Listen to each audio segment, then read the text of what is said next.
Perjuangan panjang Weni Aryani untuk mendapatkan status biologis atas putrinya memang sudah dibayar lunas saat Mahkamah Agung menolak gugatan Rezky Aditya. Keputusan MA tersebut sekaligus memastikan bahwa Rezky Aditya merupakan ayah biologis dari putrinya. Namun begitu, sampai kini belum ada tanda-tanda jika Rezky Aditya bersedia memenuhi putusan Mahkamah Agung. Lebih mengejutkan lagi, beredar kabar jika pihak Rezky Aditya kembali melakukan perlawanan dengan mengajukan tes DNA atas putri Weni.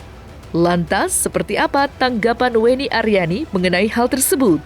Kalau soal dia menerima atau enggak kan memang sudah jadi putusan, bahwa putusan Mahkamah Agung kan memutuskan gitu kan, selama belum ada pembuktian itu sudah memutuskan Keke adalah anak biologis dari Rezky.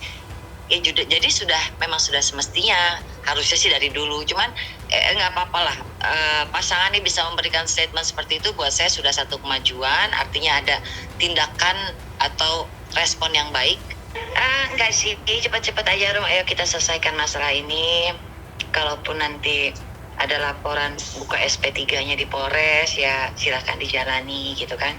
Tapi kalau soal dari lawyernya bilang bahwa kami menunggu telepon dari pihak Weni DNA, ngapain telepon-teleponan, kan sudah ada ranah hukum, ya jalanin yang di ranah hukumnya aja gitu. Jalani sesuai prosedur, karena dari kuasa hukum saya sempat menyampaikan juga bahwa lucu pada podcast, di mana podcast yang dilakukan oleh tim kuasa hukum Rezky dan kliennya ya pastinya, itu kan di podcast itu kan monolog ya, artinya komunikasi satu arah. Kita dipaksa untuk mendengarkan alasan dan mau mereka gitu. Jadi ya saya bilang, saya dan pihak kuasa hukum, kalau bahasanya kasarnya menantang, ayo boleh gitu kan. Ayo kita berbicara dialog bareng, ya kan. Mau nantinya seperti apa, DNA dengan senang hati gitu loh. Tapi kalau soal kasus penantaran anak itu memang kami akan lakukan. Dimana nanti mungkin detailnya ditanya ke lawyer ya. Kan waktu itu sempat di SP3 gitu, karena kita kalah di pengadilan negeri Banten ya kalau nggak salah. Tapi kami akan buka kembali karena dengan kemenangan bukti baru ini kita bisa buka SP3-nya. Ada bicara bahwa Rezky baru mengetahui hal ini setelah dari berita gitu ya, benar nggak sih? Iya. Bahwa dia punya anak dari saya setelah dari berita gitu. Iya Kak. Iya benar ya kayak gitu ya, saya make sure. Iya. Kalau benar kayak gitu, komentar saya itu bullshit, bohong. Tapi Rezky tahu kok, tahu pasti. Jadi kalau Rezky baru tahu, Citra bilang Rezky baru tahu setelah ada berita, itu bullshit. Yang kedua, mantan lawyer Rezky yang dulu, saya nggak sebutin namanya, itu bilang kok bahwa Rezky ketakutan sekali karena Ciki belum tahu apa-apa gitu. Boleh tanya ke Mas Ferry tuh, berita itu benar apa enggak? Iya. Jadi memang Ciki belum tahu apa-apa, mungkin Rezky tidak cerita awalnya gitu. Kalau amplop kan, tidak ada korelasinya saya untuk ketemu dengan pihak Rezky sebetulnya gitu kan. Yang ini kan hubungan antara ayah dan anak, dimana diwakilin oleh Mas Ferry Aswan sebagai lawyer gitu. Jadi kalau nanya bahwa ini mungkin nggak amprokin nggak. Cuman di sini saya tegaskan bahwa saya dan kuasa hukum saya menantang untuk ayo kita dialog bareng, tidak di podcast, tidak apa. Kalau mau disaksikan media monggo, tidak disaksikan media juga boleh. Ayo kita berdialog bareng, artinya tidak satu bikin podcast, satu katanya koar-koar. Kalau dibilang koar-koar kan saya dikejar wartawan, nanti kalau saya nggak jawab, saya dibilang sombong. Tapi kalau saya jawab kebanyakan wawancara, dibilang pansos, gue bingung jadinya. Kan balik lagi secara detail materi gugatan ini kan tidak sepenuhnya Keke mengerti gitu kan. Tapi Keke hanya tahu satu hal, bahwa menang atau kalah. Balik lagi ya, ini betul juga kata ibu lawyer ini, bukan masalah menang atau kalah. Tapi seberapa gentle kita mau mengakui perbuatan kita gitu kan. Seberapa cepat. Keke mengetahui bahwa menang atau kalah ya, bahwa Rezky adalah ayah biologis Keke. Saya sempat nanya sama Keke juga sih, sakit hati nggak Keke seperti ini Keke? Kata Keke, ya mungkin dia malu. Katanya, oh nggak usah takut Keke. Kalau bapaknya malu ngakuin kamu, ada ibu dan ada Tuhan yang selalu sama Keke. Ya anaknya kan ngomong, ya mungkin dia malu. Apa yang dimaluin, anaknya cantik kok, cantik, pinter. Malu sama masa lalu, semua orang punya masa lalu sih. Dalam amar keputusannya, Mahkamah Agung juga meminta Rezky Aditya untuk memberikan nafkah baik material maupun imaterial. Terkait hal ini, Weni meminta Rezky untuk memenuhi kewajibannya sesuai dengan yang ditetapkan keputusan MA.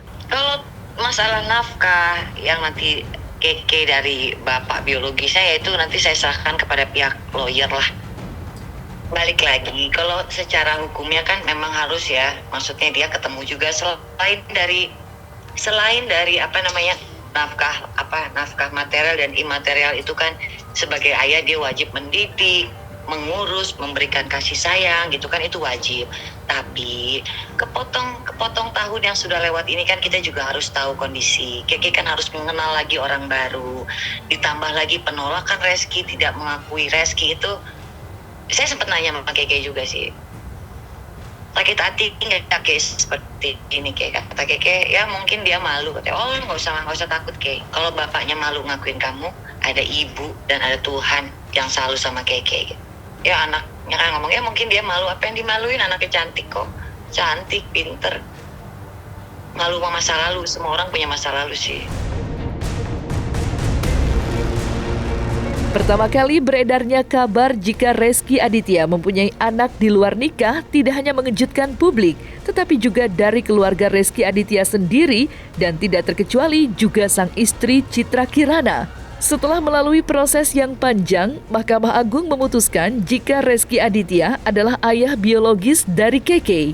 Menanggapi keputusan Mahkamah Agung, Citra Kirana dikabarkan menginginkan menyelesaikan permasalahan suaminya secara baik-baik. Lantas, seperti apa respon Weni Aryani terkait keinginan Citra Kirana tersebut?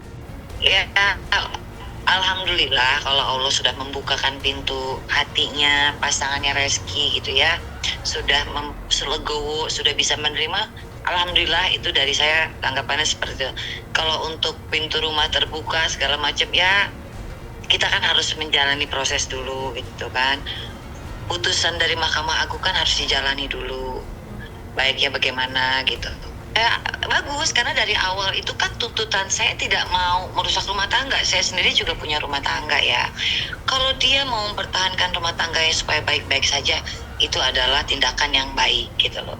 Karena bagaimanapun gugatan atas pengakuan identitas anak ini kan merupakan bagian dari masa lalu suaminya, dimana butuh kebesaran seorang pasangan ya, mau dari pihak saya maupun pihak Rezky, untuk menerima masa lalu pasangannya. Jadi buat saya itu tindakan yang wajar saja, memang harus dilakukan.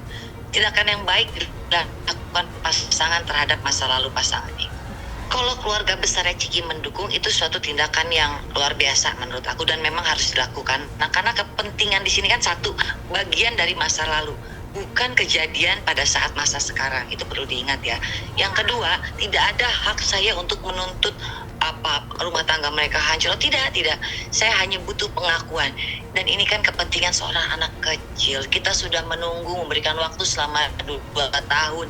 Dan setelah MK membuat keputusan dimenangkan oleh pihak kami, yaitu memenangkan hak Keke, sudah sewajarnya memang melakukan ini. Sebetulnya ini harus dilakukan sebelum keputusan itu ada sebetulnya. Cuman kan sudah takdirnya begini ya, sudah saya jalanin aja. Tapi ya terima kasih untuk legowonya dari pasangan Rezky, terima kasih.